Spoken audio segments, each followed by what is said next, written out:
Hey guys, this is Future Tari here. It seems that there might be a little bit of construction going on next door, so you might hear a few noises in the background, but hopefully it doesn't disrupt your listening experience. Thank you, and enjoy the show. All right, we are rolling now. Ooh. I'm going to count us down. Ooh, I like that. 3, Sweet. 2. Sweet numbers. You're listening to Missing Out with Lex Michael and Tari J.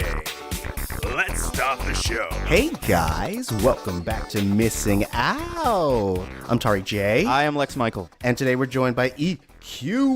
Yeah, what up, what up, what up, what up? EQ. Yeah. EQ. Okay. Oh shit. Freestyle. Equalizing that audio thing. Boom. Boom. Okay. Yeah. That was nice. I like that. Thank you. Yeah, good vibes. I would say that that's probably one of my favorite intros that we've done so far. Nice. That's the new theme for the show. Yeah. Wow, I was a part of it, yo. I'm honored.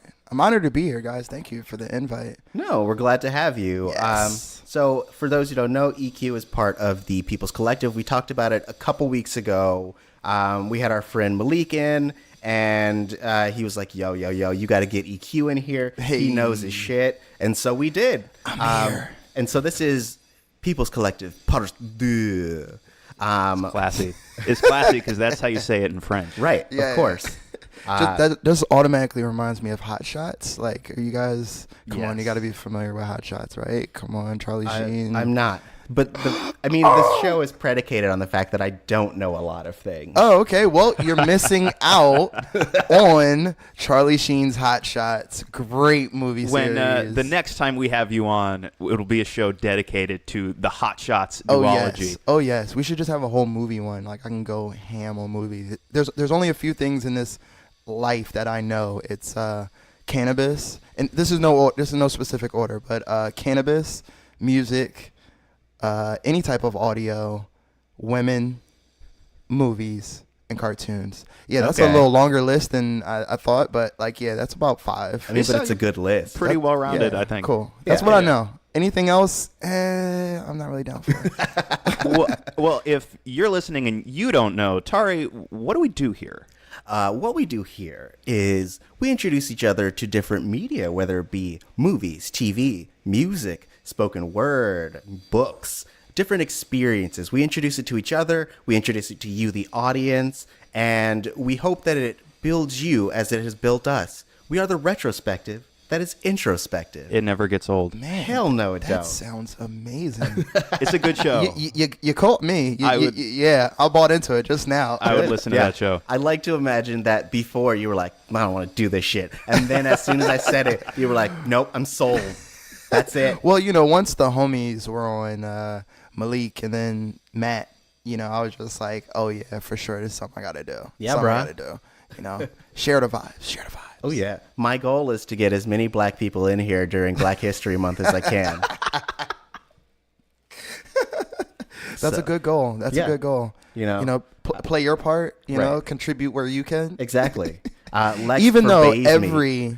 now, we were talking about this, me and the homies, is like Black History Month itself is kind of like, it's weird to a black person who actually is proud of where they come from, because it's like, I think about that every day. Right. The contributions of not only myself, but the people before me, like, this is kind of weird that we single it out. No, but it's not for us. It's for white Exactly. people so that they can be like, okay, now I can sit down. It's like when you have that book you've always wanted to read, Yeah. and you're like, oh man, I should really get to it, but like it's never on the top of my list.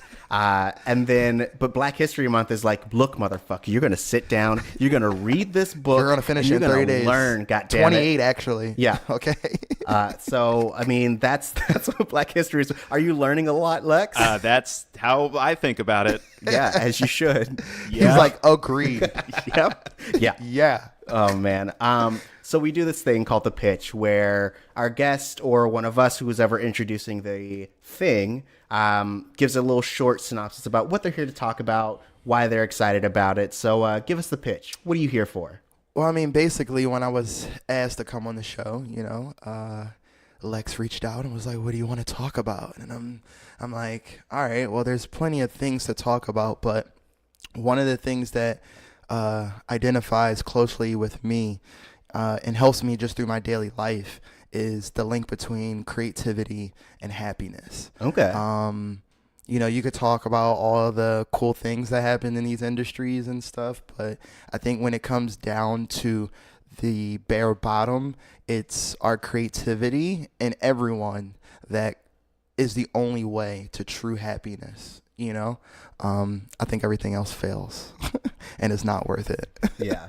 Seriously. What's your background? Like, did you start? I know you're part of the People's Collective. I know you're doing creative stuff now, but was that always your path? Yeah. Well, so when I was younger, I started off as a visual artist, like as far back as I can remember. Like the oldest story of me doing art would have to be my mom said she came into a room and Transformers, the old cartoon, was on, and this is before like. Listen, TV used to babysit me, okay? So, my parents weren't really around at all.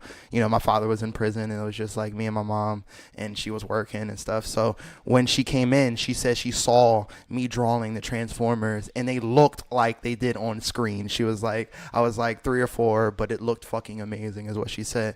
So, then I just kept going, and I was, like, a crazy visual artist in Philadelphia. I grew up in Philly, PA, Uptown, anything from Germantown. You know what I'm saying? Shout out Mount Airy, shout out Alany, you know what I'm saying? Shout out North Philly, you know what I'm saying? Yeah, gotta throw that in there. But I can hear them shouting back. Yeah, they're shouting back for sure. So, you know, I got a lot of scholarships through like visual arts, and man, that was just my life for a whole while. And then at 15, I found music, started producing.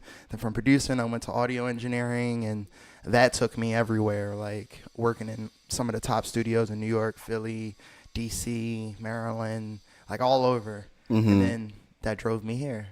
And then from here, it's a very long story, man. I mean, but that's what we're here for. For sure. We're here for them yummy details. The gummy details. So if you want to get real dirty with it, yeah. Let's get real deep. So deep wise, I have 5 children. Okay. I have 4 different mothers for these children. How old? And from 14 all the way down to 9. Okay. So it's a lot of them crazy little guys running around, 2 girls, 3 boys. Shout out to all of them. Yeah. But you know, having that pushed me to want a little bit more than just the normal. You know, I couldn't just be satisfied with the mediocrity that, you know, life and society tries to put on you, you know? Yeah. So that's a lot of pressure to provide for a lot. So yeah, and you got to set a good example. Exactly. Yeah. And, you know, the one thing, honestly, that, and I've thought about this throughout this journey is like, if anything, the one thing I leave them with is that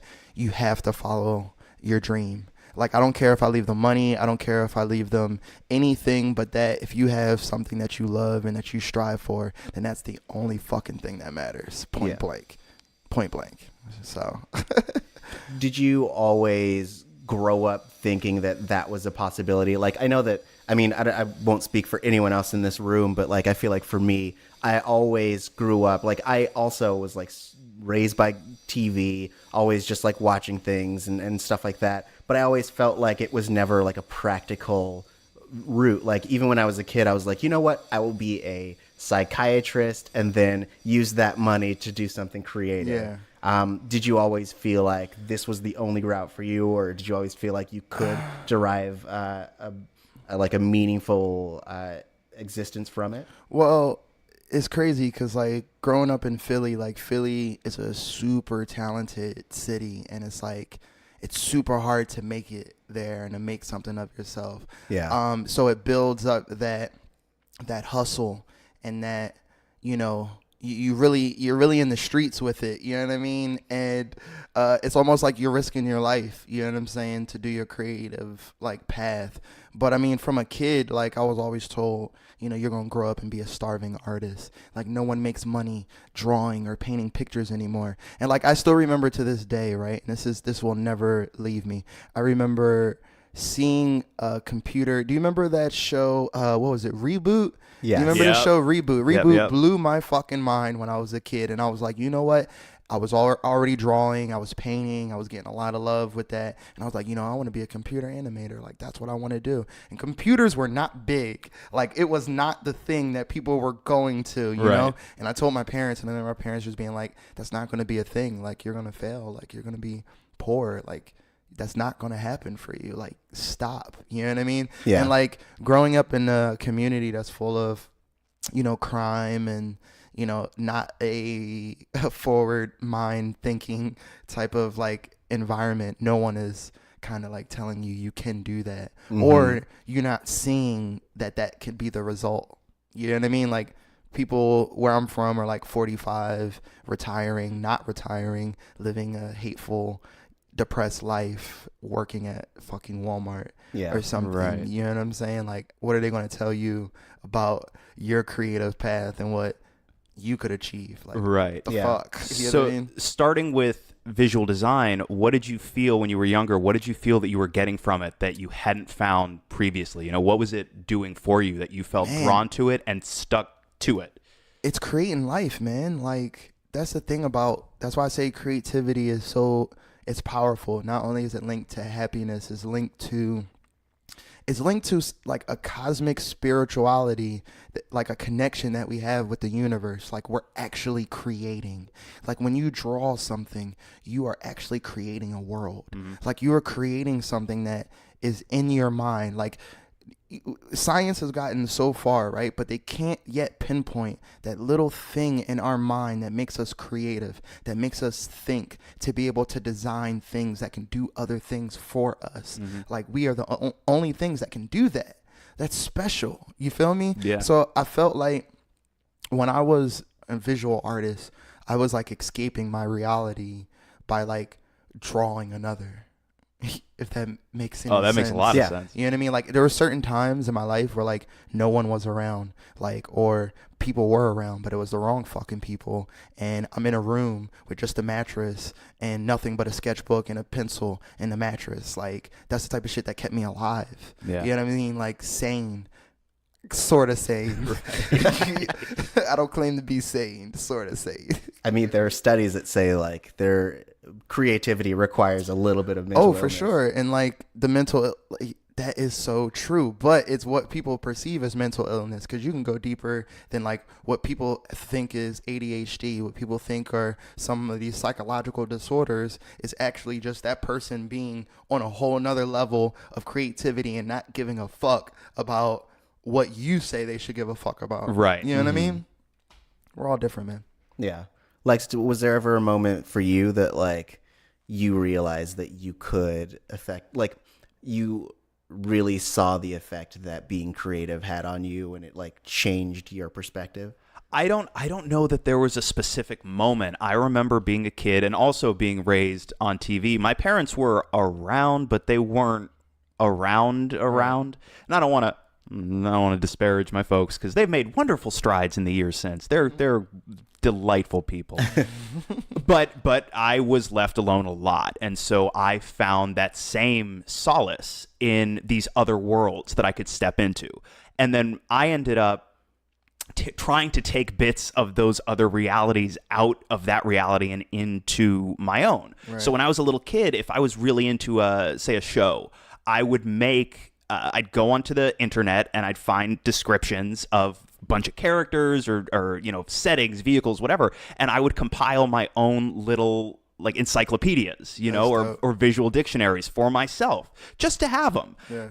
And I gradually came to realize that what I was doing is I was so attached to these other realities that I was trying as best I could to make them real for myself, and that it revealed something to me about the power of those realities. Right. And if I could be affected this way, how amazing would it be if I could take the way I was affected by the stories that I absorbed growing up and affect other people the same way, you know, because I realized how much solace they provided for me. Yeah. You could go somewhere and you could feel, especially if you felt outcast, you felt alone, you could go somewhere where you felt a little bit more accepted, a little bit safer, ideally, you know, sometimes a little bit more heroic or powerful or strong. Do you know that like there's a economic link to the success of the film industry during times of economic depression? Very much so.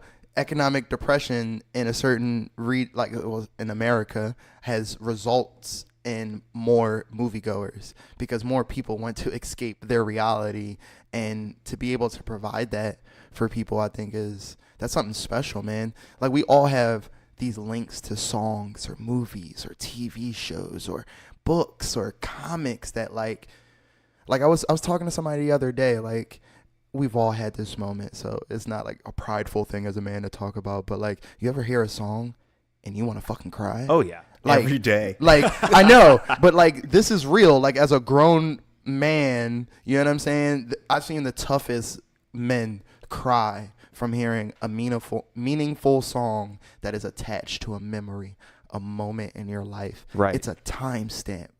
That's powerful. It is. And to offer people that cathartic moment, which can be incredibly healing. Yeah. Or alternatively, you go to see a story, say like, superhero movies are all the rage right now. Right. You can go and you can project yourself onto those heroic characters. For sure. And even though you know it's all pretend, you can walk out of that theater feeling just a little bit more hopeful than you were a second ago. Bro, there was something awesome that I saw, and I wish I can remember the specific comic artist's name, but I think I YouTubed like best comic artist in history, right? And it was this one guy, can't remember his fucking name, but he said, what else or where else have you learned your morals from? Think about it.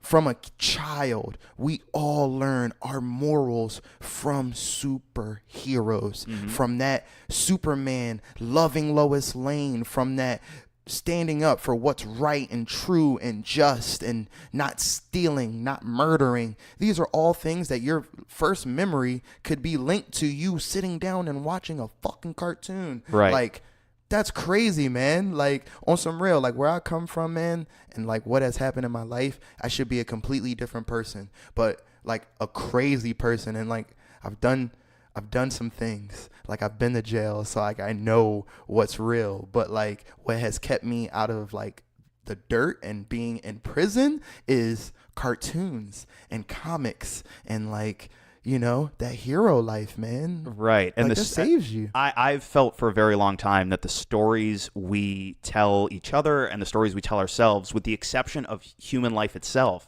I think, or life itself, broadly speaking, is the most important thing that there is, right? Sure. And I think that maybe is what drew all of us to it in the first place, is the idea that we can be affected by it and we can pass along that feeling to other people, and we can help shape a couple hours maybe of their lives in a way that is positive, that offers them a moment of catharsis in one direction or another, for sure, and hopefully makes them feel a little bit better about being in the world as it exists, because things aren't super great most of the time. For sure. So giving them a little piece of something they can hold on to, even if it's only something fun, nothing but pure escapism, even if that's all it is. See, but I even take it deeper, right? Because like people always think when I say creativity that I'm just speaking on music or paintings or visuals or videos and stuff like that. No, I'm talking about being creative in life as well. Like a carpenter,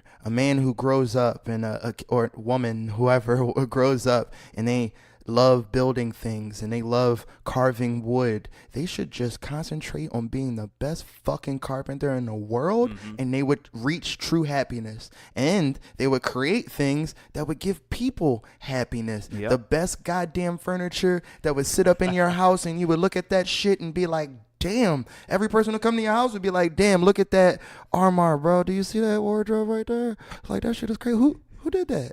And your name would be spoken. You feel me? Like, these are things that kind of have been lost, man. Like, who the fuck makes furniture anymore? Right. You know what I'm saying? Yeah. Well, I mean, it is a I like craftsmanship specifically, and this idea. We were talking about capitalism.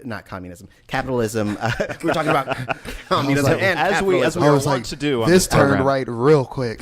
Well, we were talking about capitalism not too long ago, and the idea that like the more we live in a capitalist society, the less emphasis there is on quality and more in terms of just like the ability to create so many things so that people can consume it, which makes your money. Right. So a lot of the craftsmanship and the time and attention gets lost in that. So like let's say Japan, for example, there is a lot more emphasis on the craftsmanship of things that are made. So someone might make one chair, for example, over the course of a year, but that chair will be worth thousands of dollars because of the amount of detail and just attention that was put into every single carving, scrape, and even the nicks and the imperfections are seen as something that gives it more value. Oh yeah, for sure. Because of the amount of attention that it was given. Right. And I think that that's an amazing thing because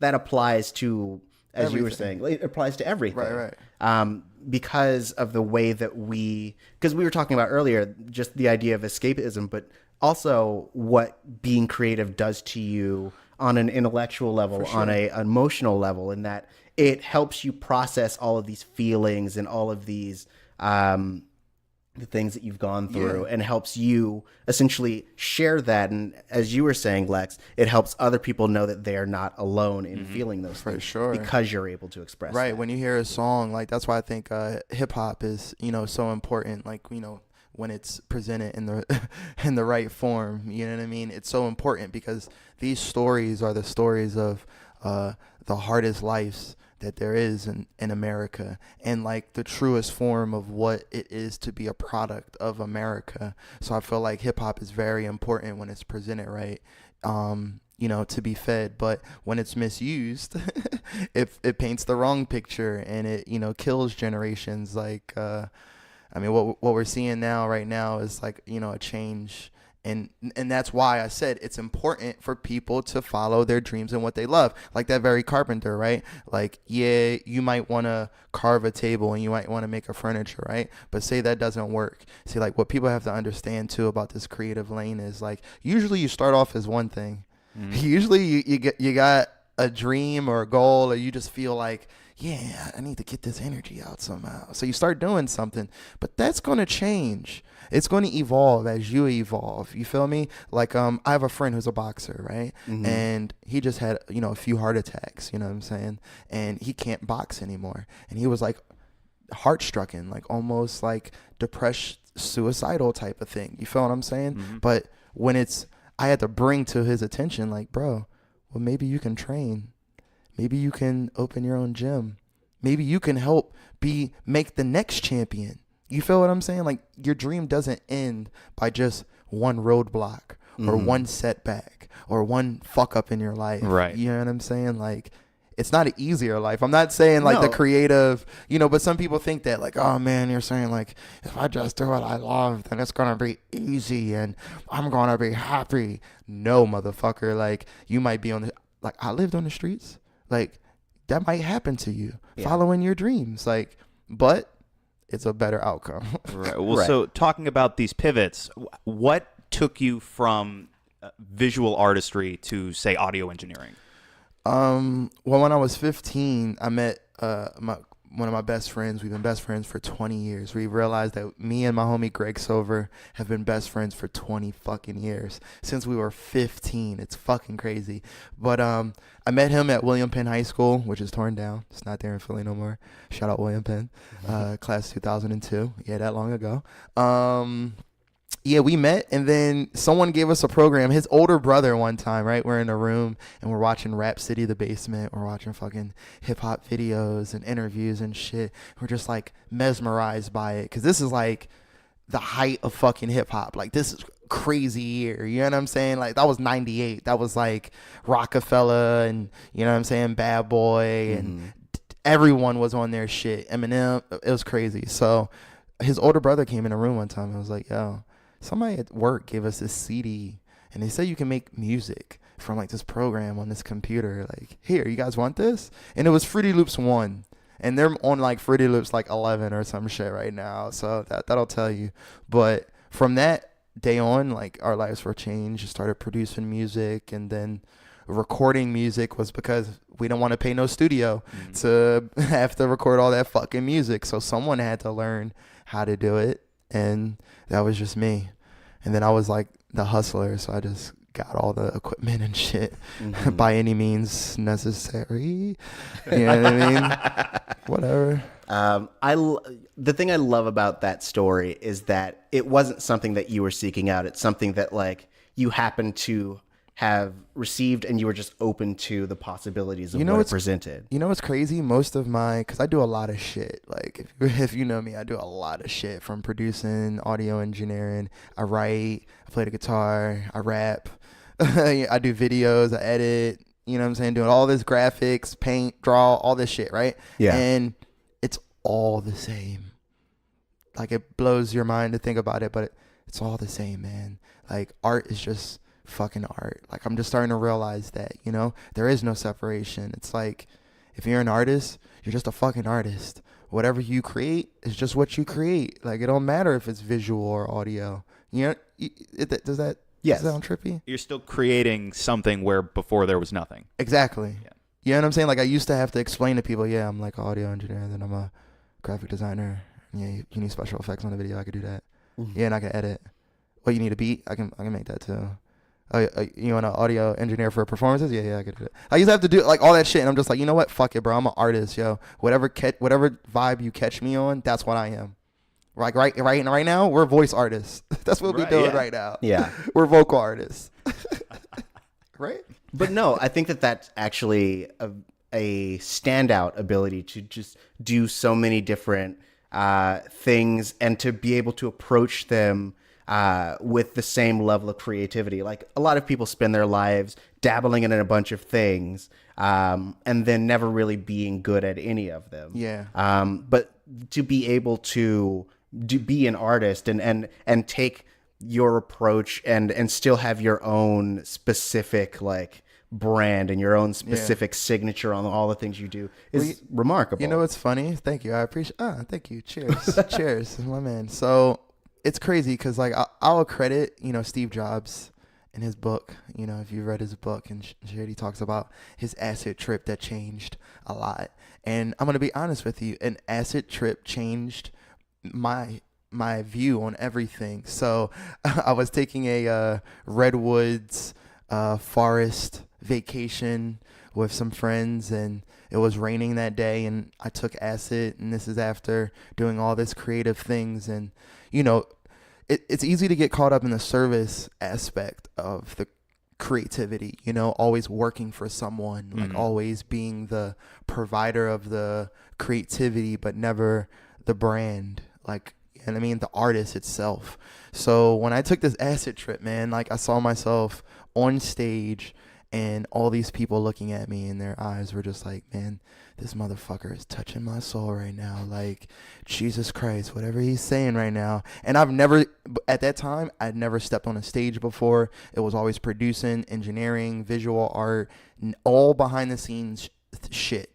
But when I took that trip, it changed my fucking life. I created 2 albums. I've been performing everywhere. Like, I've shot 5-6 videos. I'm working on 2 projects right now. That it's like taking all of that. It's like everything that I've been through is to create this entity where all of it could be of use. Right. You feel what I'm saying? Like, it's not like I dabble in things. It's like I am those fucking things. Right. All of the pieces matter as well. Right. Like, I wouldn't be a good of a audio artist without the visuals. Like, bro, like when I try to make music and I don't draw that day, like, it's fucked. Like, I'm trying to tell you, like, if I want to make music, like, I got to take my sketchbook out and I got to fucking sketch something, like, or I just won't go about it right. It's not even a part of me. Like, when I'm writing words, if I'm not like, because I love movies and scores and shit, if I'm not thinking about what picture that paints for somebody, like, I'm not doing my job. You know what I'm saying? It's weird. Yeah. I'm drinking a 40, by the way. Corona. But I like the idea of being able to take inspiration from a lot of different places, like, and also being able to kind of take this idea and run with it. Like, I don't know if I've told this story on the air, but like how I got into voiceover is when I was in college, because it didn't even strike me as a way like a venue. As I said, I was like creativity, pa pa pa pa. So I was studying biology at the time, and this guy, I was an Science RA. of life. Kind of, well, yeah, dude. Like, Yeah, it no, was, I respect but, like, scientists so much, man. Like, well, I Knowledge realized is key. later that I liked psychology and I liked biology because it fed into my enjoyment of like writing and sci-fi. Right. I was like even in those biology classes, I was like, ooh, AIDS would make a really good like Yeah. story in terms of like how it works inside the body, like a more serious Osmosis Jones. sure. Like if you could know how the mind works and how the actual science behind life works, Yeah. then you could write anything. It makes sense. Right. And so like I ended up we were busting this dude because he was real drunk. And the Cheers to that officer guy. was trying to figure out like how drunk he was. And so he's like, what month is it? And he's like, oh, man, you marry. And then he's like, what's your major? And he's like, oh, it's radio and television because I want to do voiceover. And I was like, oh yeah. Here's a gentleman I can learn from. Well, That's it the was best story of how I found out what I want to be. Well, yeah, Ever. because like Who is this beautiful drunken prophet? he was just a dude. He was just a some dude. Shout out to dude. And then I was like, maybe I'll look into this. And so I did my own research. I didn't just be like, this dude knows where it's at. The reason he's drunk is he can't Call handle his the mom. burden of Call his knowledge. mom. Mom, I'm quitting. I'm quitting my major. I'm going to voice acting. A drunk guy told me to. Yeah. Your mom's like, yeah, that drunk man ain't paying your bills. You stay in biology. You become a doctor, motherfucker. No. But like it essentially just that moment sent me on a different path. And so like I love the idea of being open to like I'm not a religious or like big spiritual person, but like so the idea of being like listening to what the universe is telling you is but not necessarily. But you know what's crazy though? That is spirituality, man. Like being creative, you wanting to be a voice. Like, all right, so spirituality, like faith, like not going too deep, right? But it'll make you do the structure. The structure of your life is based off of your faith. Like if Christians, Buddhism, Islam, whatever you believe, it then structures and paths the direction of your life. Creativity is the same because you have to be willing to fight for what you believe in against the oppression and the persecution of others and the disbelief and haters and all that shit, financial fucking struggles. Like you have to go through all that just to reach a point that we're all like, we made it. Guess what that is to spiritual people or religious people? That's fucking heaven. Right. It's the promised land. That's the promised land. We as creators have a fucking promised land. So we're going for that, man. This is spirituality, bro. Being creative is a fucking religion. Right, and you need to hold on to that faith So as well, rap. because right, we all are aware on some level that the chance exists that we won't get to that promised land. You know, like a lot of people don't. So you need that. You need that faith, that spirituality, as you put it, to continue to get up every day and struggle against that adversity. You know what? You know what really changed my life? And speaking on like adversity in this creative field, it's like one video that changed my life was Will Smith's Will's Wisdom was on YouTube, right? It's an amazing video. Will Smith, Will's Wisdom. Look that shit up. But he says in that video, he said, I saw this video like 7-8 years ago, and I've been in California for 6 years. That's how much it changed me. I left Philadelphia and brought my ass here. He was like, there's no room for a plan B. He said if there's a plan B, then it's distracting you from plan A. Like if you think about stories in history to where like that old tale of the general leading his army over a bridge to an unsurmountable like battle, like one that he was not going shouldn't have won number wise, then he burnt the fucking bridge behind him and he said now we go forward and it's either we win or we die. Right. Like that's it. Mm-hmm. That's just as simple as it is. It's like everyone has that story. If you look at anyone's fucking success story, they have that moment where they're like, yo, I'm gonna die for this shit. Mm-hmm. Like, I was homeless. Like, that's everyone's story, bro. Everyone, Oprah, like Tyler Perry, like J.K. Rowling's, like everyone had this. I mean, unless you're silver spooned. I say it's important to know this. This is a fact. It's important to know this, whether you're a silver spooned or you have to fucking work for everything that you get. It's important to know that. Because if you're silver spoon and you have all the connections, your family's connected, you have money, you know what I'm saying, blah, blah, blah, you're silver spoon, like you got it. But if you have to work for everything, know that the fuck now and just work. You stop complaining and just work for everything that you get. You feel what I'm saying? Absolutely. But I'm waiting for my silver spoon to come. Like, I'm just waiting Man. for me to just be routing through my drawer in my kitchen and be like, oh shit, here it is. And then as soon as I real pick it up, people start calling me and being like, yo, hey, bro, you want all the work? My uncle is the head of Mr. Disney and wants you to be all the people. Aren't we all waiting for that, man? Just like, but you know, that comes from like, there's a tons of like statements or like quotes about being, you know, prepared, like how luck is preparation plus hard work. And, you know, it's never luck. Like people think like people get lucky. It's like, no, like you've worked hard, you do everything that you can, and then the universe blesses you. I'm sorry, like not to get too cosmic, but there is a science between cause and reaction. You know what I'm saying? Like there's a science to it. If you wake up, you get your ass out and you say, I'm going to go make some money today, you going to make some money today. If you say, I'm going to sit my ass here, ain't no money going to come to you. You feel it? Like, there's an energy to doing. And if you don't do, it just shit won't happen. I think a lot of creatives, they get into this whimpering times where they're just like, oh, no one's calling me, no, I'm not getting this, and then they don't self-reflect and be like, oh, well, what the fuck could I have done to book more? Or self-reflection, but also self-generating, because a lot of creatives, right, we live in Los Angeles, a lot of people are stuck in an unfortunate position of waiting for somebody else to give them permission to go work. So it becomes incumbent upon you to try and figure out, okay, I can either sit here and wait for that permission and hope it comes, hope, like Taria, like you were just saying, hope I magically find the silver spoon in the drawer, or what can I do? How can I create my own opportunities, right? How can I take what I know? How can I take what the people around me know? How can we pool our resources into something so we're not just waiting around, which is what I think is super cool about something like the People's Collective, for sure, which we want to talk about a little bit. And I guess my first question is, how did People's Collective start? Where was that kernel, and how did it blossom into a beautiful, fluffy piece of popcorn? So like back in the day, and I have it like tatted on my arm, I created a company called Average Joe's Music Group, and it was heavily inspired by like Dodgeball and the Average Joe's team and Dodgeball, about people coming together, different backgrounds, not necessarily the strongest of individuals, but when they came together as a team, they became this fighting force, right?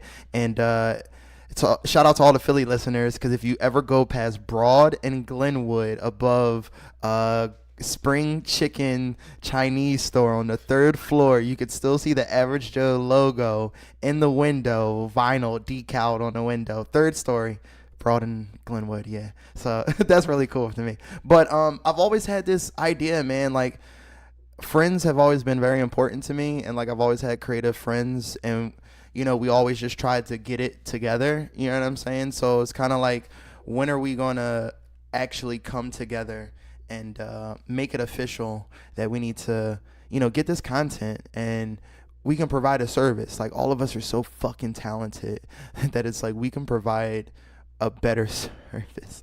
I'm sorry to sound cocky, man, but like I really believe in our talents. I mean, it's not cocky in that that's the pitch, is like, that's what is supposed to make you stand out, is that you each bring the top tier amount of service, and so you can provide a better experience. Right. A very, very wise man named Kid Rock once said, they say I'm cocky, and I say, what? It ain't bragging, motherfucker, if you're backing up. Oh yeah. That's 100%. That's 100%. And it's like I think also the desire to get it done and to get it there. All right, like prime example, right? Like, I think what's more valuable than a person who tries to know every single answer, because that's impossible. It's impossible just to know every answer. I would rather a motherfucker who's willing to go through anything to get that fucking answer. You feel what I'm saying? Like, if I ask you a question, you're just like, I don't know. I don't fuck with you. If you're a person that's like, give me 5 minutes and I promise you I'm gonna come back and I'm gonna have an answer for you. Like, that's the type of people who I want to fuck with. And that's really what I started reaching out. And I got Malik and my homie Drake, who he's got a master's in game development. Malik's background is in film. Mine's is in audio. So I feel like there's a lot of teams out there, right, who have one type of expertise. Like, maybe they're just film. Maybe they're just audio. We are gaming, visuals, and audio. I can audio engineer, produce, mix, anything. Malik and his team that he's gathered can visually create anything that we are looking for. And if we want to make a fucking game, we have a game developer, Drake, who has a master's in this shit, man. Like, I don't know nobody who got a master's, so just hella respect on this guy having a master's in gaming. What the fuck? I do not have a master's in gaming. Tari, do you have a master's in gaming? I don't have a master's in You're shit. really hoping. I put in enough time for it, but I don't know if... No, my hope is that one day I'll open a drawer and a degree, a master's in game development, will be wrapped around my silver spoon. That'd be nice. And then people just start calling you up, being like, Lex, come bro, design our games. Yeah, I'm Sam Unreal Engine. Wow. Yeah. It's the real Mr. Unreal Engine.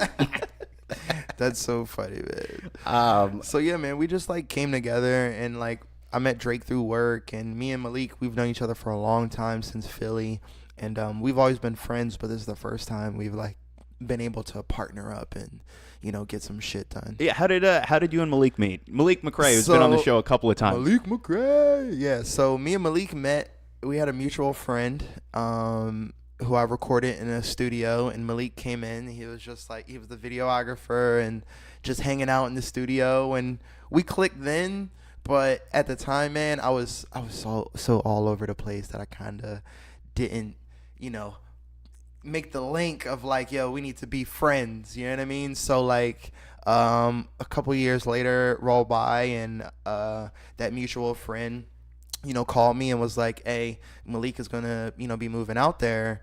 You know, do you mind like, you know, linking up with him and, you know, helping him, you know, meet some people or whatever like that? And I'm just like, oh, fucking course, man. Like, I'm out here struggling and alone myself. I could use a fucking friend. You know what I'm saying? Especially somebody from the East Coast, because there's something, I'm sorry, but there's something real about East Coast brothers, man. Like, we just get each other. Like, if we don't fuck with you, we don't fuck with you. But if we do, oh yeah, we brethren. You know what I'm saying? Right. And like, that's kind of what it was. Like, from day one, we linked up and we're always looking out for each other. And man, it's been a crazy ride for both of us out here, but we finally came together to put in some fucking work. And it's been working, man. We got the People's Collective mockumentary coming out soon. Yes, it's a fucking show. Like, if I had to compare it to anything, just so you motherfuckers can get it, it would be like Curb Your Enthusiasm meets Atlanta meets like, what's the other shit, Malik? Arrested Development. There you go. He's not saying much, but he's back there, man. I see him creeping on me, motherfucker. But yeah, so He just keeps swiping at his neck, being like, I don't exist. I've never existed. I don't exist. He's breaking always the like illusion. that. He's always like that. I love to fuck with him. Fuck you. So yeah, man, we got that, and it's all written and directed by Malik McRae, man. And it's like, it's funny, man. It's about us coming up in LA, and it's so relatable to anyone who's, number one, lived in LA, but number two, everyone who's on this creative journey and all the crazy shit that we go through, man. Like, everything on the fucking show is real. It's all based off of real situations that we all have went through. And that's like, you know, I think it's important to see nowadays. Not too many people are writing shit like that and then, you know, branding ourselves as that, you know, that force. You know, we're not hiring actors, you know what I mean? Well, we're hiring a lot of actors, but the core group is still us, Right. which I think is powerful, man. You're about to see some chemistry, man. Stay tuned. I like ventures like this because we were, back when we were talking, I think it was specifically to Malik, about how when you are out there trying to hustle on your own, like it's real hard to just find people that you connect with and people who are on the same wavelength. Especially in LA. Mm-hmm. Yes, very much so. People who are on the same wavelength and who People will don't also get keep that. their eye on the ball. Right. So real. People think that you're out here and you're in LA. You guys from different places. Are you guys from California? Like, I'm not. I'm from California. He's from the East Coast. Right. So, right. I know Lex is from the East Coast. Like, it's just so weird being out here. Like, you think you came out to the central of everyone who wants to make it, and every cool person in the world comes here, right? But you know what the real is? I tell everybody this. I was like, there's two people who moved to LA. It's like all the cool people who are like outcasts and special and talented. Yeah, it's them. But it's all the douchebags too. It's all the assholes from all around the country who just worry about money and, the opposite sex and materialistic bullshit. And likes. Yes. Yes. I mean, I'm sorry. Look, I'm kind of a PR type of guy too. Likes matter. Like They do matter. Likes, comments, and subscribes matter, and reviews. So y'all better be reviewing this shit as we speak. Subscribe to Missing Outcast right now. Unless you're driving, and then you can take your time. But as soon as you stop, then you can do it. Pull over. No. Oh. Yeah, pull over. I like that one because that's one of my pet peeves, guys. I hate fucking LA drivers. Like, as an East Coast driver, you motherfuckers out there drive me crazy. I hope you all just I hope your car just doesn't start tomorrow and you're just one less asshole off the road.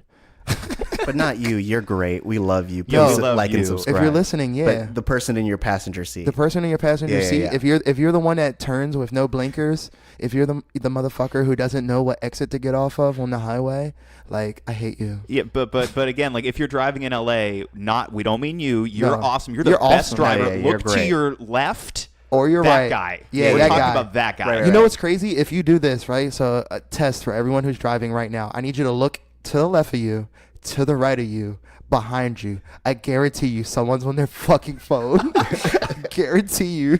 We mean that guy. Yeah. We mean that person. one. Unless he's also listening to our podcast, in which case we mean the guy behind him. Yeah. Just pass it on, okay? I just like to imagine everyone's listening at the same time. You see just a bunch of people Looking like around. They're all doing it in syncopation and Yeah. shit. Like, But cycling back a little bit, you guys are talking about how a bunch of garbage people and when I say garbage people, I don't mean people who pick up garbage. I mean because they are respectable and they are awesome and they do in the Lord's work. yeah, we need you, 'cause but I'm not doing it. People who are internally garbage move here, and so it gets very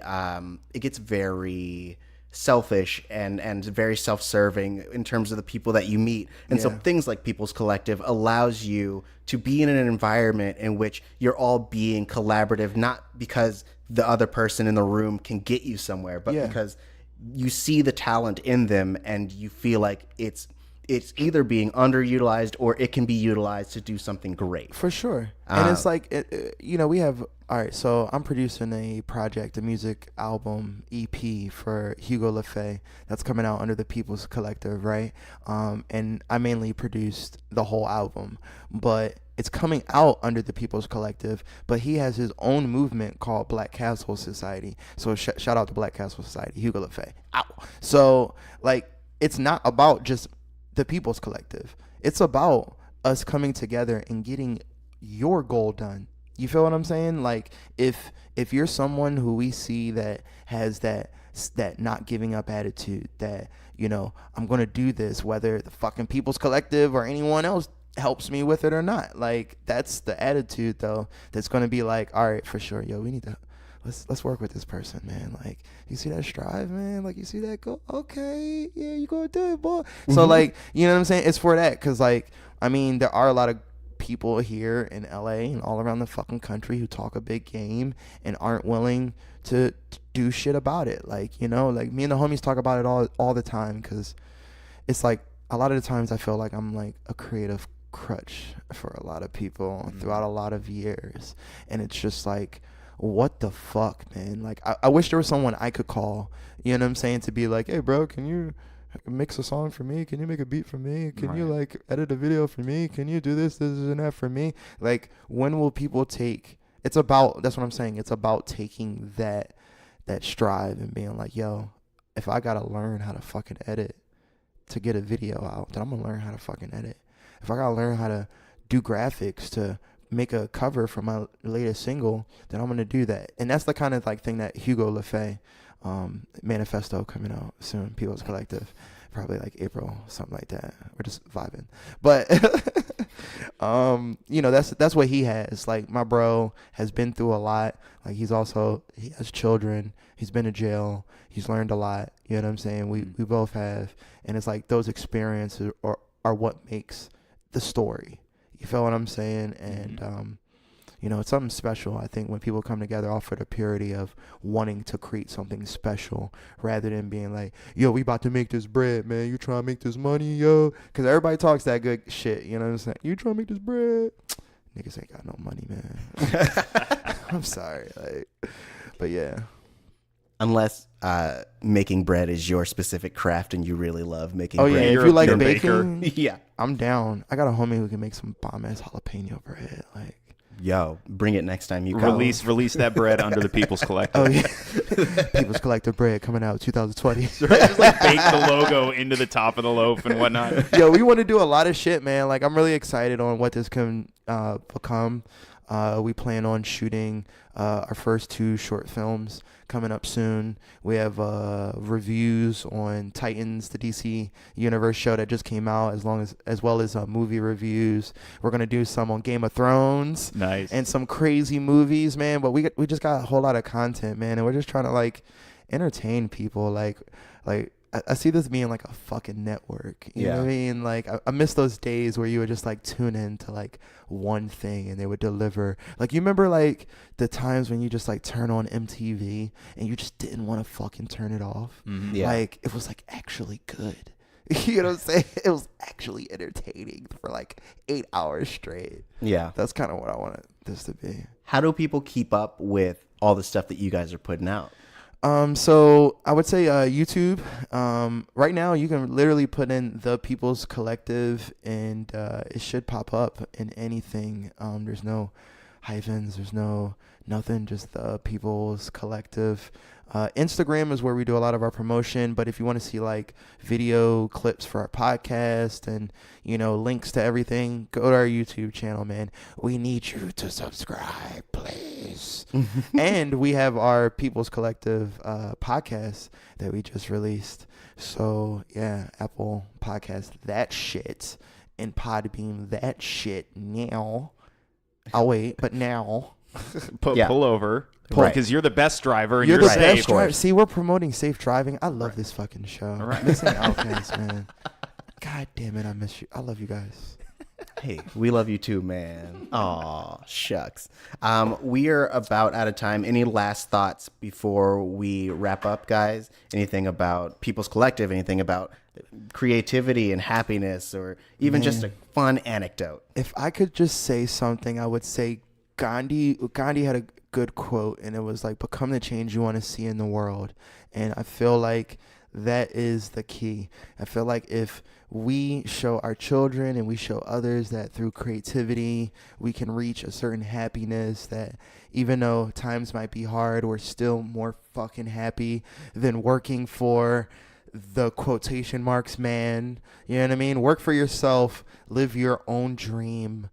EQ and the People's Collective, we love you, man. Straight up. If no one told you that today, we love you. You're fucking awesome. That's what I want to end with. Nice. I want to be the quotation marks man. Ooh. I like it. I dig it. I don't know why the quotations sound like a gun. Because you got to cock them, baby. You got to cock get the ready. quotation mark. Shooting out that knowledge. I like that. Yeah, man. Thank you guys, too, for having me on, man. Of course. Thank you for being here. Amazing. Thank you. Yeah. Where can people find you if they're just looking for you? If you're only looking for me, you can search at only the number 1 EQ. So it's like the actual number 1, not the the words number one, at only one EQ. And I just started a new page. It's called Vibes Solo. And that's something to go into a little bit deeper, but it's basically the alter ego of EQ. I'm totally erasing my government name and giving my alias an alias. And this guy is going to be fucking weird. He's going to watch out for some music from him. He's coming out with an album called Infinite Saturdays. Ooh, he's your Childish Gambino. Vibes Solo Infinite Saturdays. It's coming out, man. It's going to be fucking weird. You're going to be on a trip. Nice. So yeah, People's Collective, EQ. All right, we'll put the link down in the description. Yes. What about you, Lex? Where can people find you if they love you? I am on Twitter and Instagram at TheLexMichael. Awesome. Michaels. You can find me at Tari J, TAURIJAY. Nice. But we all know you're looking for this podcast, which is Missing Outcast. That's MISSINGOUTCAST. And we're available on all the platforms in which you take in podcasts. So if you're the person in the passenger seat and you're like, where the fuck can I get this? We're on Stitcher and Spotify, Apple Store, Google Play Store. Did I already say Spotify? Because that's where I like to listen to my podcast. I need you to subscribe to everything on everything, okay? Yeah, just whip out your phone and just start subscribing. Take someone's phone right now and just you do it for them. I would also like to add that you can follow the People's Collective at the.peoples.collective on Instagram. And since I'm on the air now, It's also Spike Leak. That's Spike Lee with a K at the end. So it's good to see you guys. It's a cameo, Malik McRae cameo appearance on this podcast. We have just been blessed by the God, Spike Lee. This shit is gonna go viral now. I'm not here though. I'm not here. Yeah. He doesn't exist. He's a figment of all of our imagination. He's a ghost. Oh, geez. Guys, thank you for listening. And thank you again for coming, EQ. This has been a very fun conversation. Very enlightening. Guys, we will see you next week. This has been the retrospective that's introspective. And now you've got a new perspective. Damn! Boom. All right, bye. Did you know a turkey puppet once ran for the presidency of Ireland? Did you know that meat once reigned from the skies of Kentucky? Did you know that there was an emperor of the United States for a while? Then listen to the Wiki Ship Down podcast. We live in an age when the sum total of humanity's knowledge can be found in your pocket on a smartphone at any given time. But when that knowledge is peer editable, like it is on Wikipedia, what does that say about mankind? So follow us down the digital rabbit hole as we drink, joke, and curse our way through the random button on Wikipedia and see where our journey through humanity's knowledge takes us. While you're at it, follow us on all social media at Wiki Ship Down. I'm Ruth Ann. I'm Ryan, and be sure to find us every Wednesday on iTunes, Stitcher, SoundCloud, or wherever you listen to podcasts.